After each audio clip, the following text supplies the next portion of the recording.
دل به هر کس می سپارم با دلم بد می کند، در جواب خوبیم او ظلم بی حد می کند.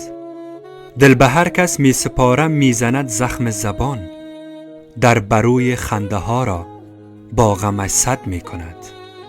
در جوانی پیر گشتن اتفاقی ساده نیست، پهلوان را غصه ها آره کمان قد می کند. زخم از بیگانه خوردن 100 برابر بهتر است، دشمنی ها با دلم آن که نباید می کند. بس جفا دیدم من از این روزگار لعنتی، زندگی با قلب من هر آنچه خواهد می کند. دل حریف طعنه های مردم بی درد نیست، عشق را این سینه سوزان من رد می کند. در غزل غوغا کند با سوز دل سنگ صبور، غصه های من مرا آخر زبان زد می کند.